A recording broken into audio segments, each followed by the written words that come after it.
Ọzọ biko dịka anyị nọ be gị tata, gwa anyị afa gị, ịgwa anyị ihe a na-eme n'Omeke tata. Aha m karịkwara ọkọtọ. Amụmụ ọzọ Ikechukwu Oguejiofor. Ọmụ Super High Chief Ikeke.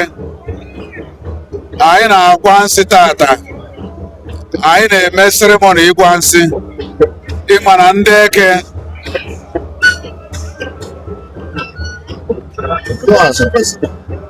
Igwa nsị festival.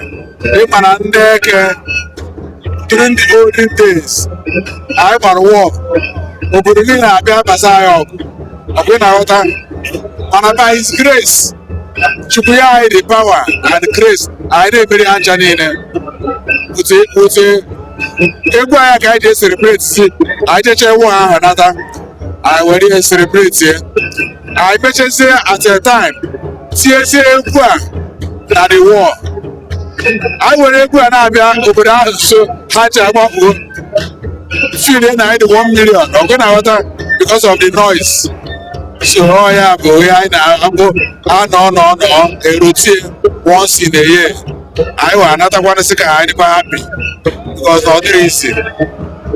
Daalụ. Dịka echi gbakọ be gị tata, kedu ka obi dị gị?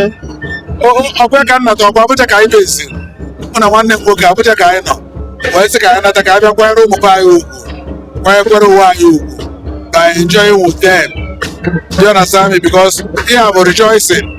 We are rejoicing with them too.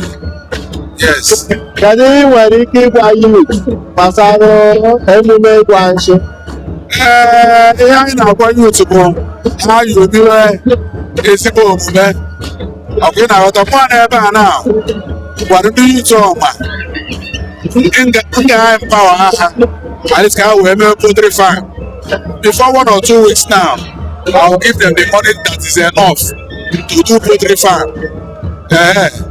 Myself, I have trained so many people in the universities. I gave them so many scholarships. But it's not enough. We will continue doing more by His grace.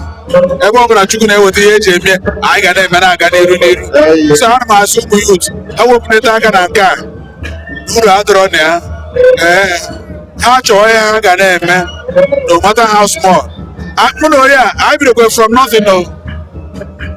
If I can be something today, or I am something, or if I can, okay, now what? Him and us in an expert is not born, but made. Okay, now what? Now man, me of Adam, where? Oh, learning.